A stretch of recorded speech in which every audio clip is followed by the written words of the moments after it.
राम राम जी सभी को। मैं आपको श्रावण कृष्णा कामिका एकादशी की कथा सुनाने जा रही हूँ।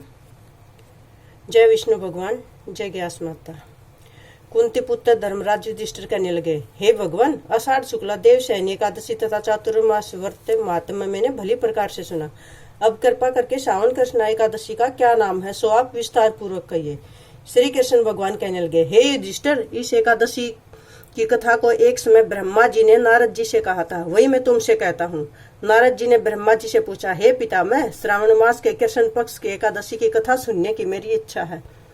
उसका क्या नाम है, क्या विधि है और उसका क्या मातम्य है, सो आप कृपा करके मुझसे कहिए। नारद जी के ये वचन सुनकर ब्रह्मा जी ने कहा, हे नारद, सब लोगों के हित के लिए तुमने बहुत सुंदर प्रश्न किया है। श्रावण मास के कृष्ण पक्ष की एकादशी का नाम कामिका एकादशी है। उसके सुनने मात्र से वाजपेयी यज्ञ का फल मिलता है।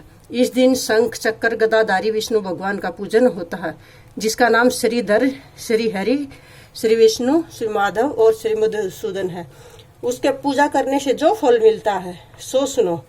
जो फल गंगा, काशी, नैमिषारण्य और पुष्कर स्नान का नहीं होता, वह विष्णु भगवान के पूजन से मिलता है।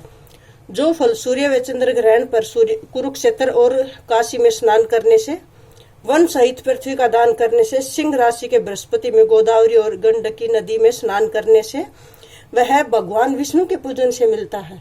जो मनुष्य सावन में भगवान का पूजन करते हैं, उनसे गंधर्व, देवता, सूर्य आदि सब पूजित हो जाते हैं। अतः पापों से डरने वाले मनुष्य को कामिका एकादशी का व्रत और विष्णु भगवान का पूजन अवश्य करना चाहिए। पाप रूपी कीचड़ में फंसे हुए और संसार रूपी समुद्र में डूबे हुए मनुष्य को कामिका एकादशी का व्रत और विष्णु भगवान का पूजन अवश्य करना चाहिए।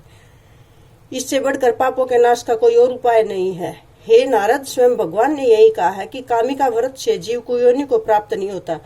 जो मनुष्य इस एकादशी को भक्ति पूर्वक तुलसी दल भगवान को अर्पण करते हैं, वे इस संसार में पापों से दूर ही रहते हैं।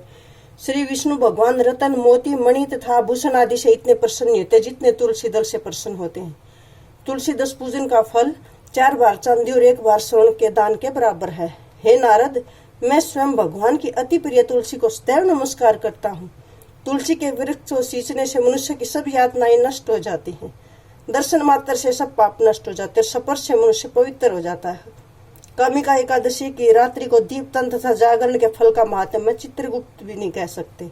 जो इस एकादशी की रात्रि को भगवान के मंदिर में दीप जलाते हैं, उनके पितर स्वर्गलोक में अमृत पान करते हैं तथा जो घी या तेल का दीपक जलाते हैं, वे 100 करोड़ों दीपकों से प्रकाशित होकर सूर्य लोक को जाते हैं। ब्रह्मा जी कहते हैं, हे नारद, ब्रह्म तथा भ्रूण हत्या आदि पापों को नष्ट करने वाली इस कामिका एकादशी का व्रत मनुष्य को यत्न के साथ करना चाहिए।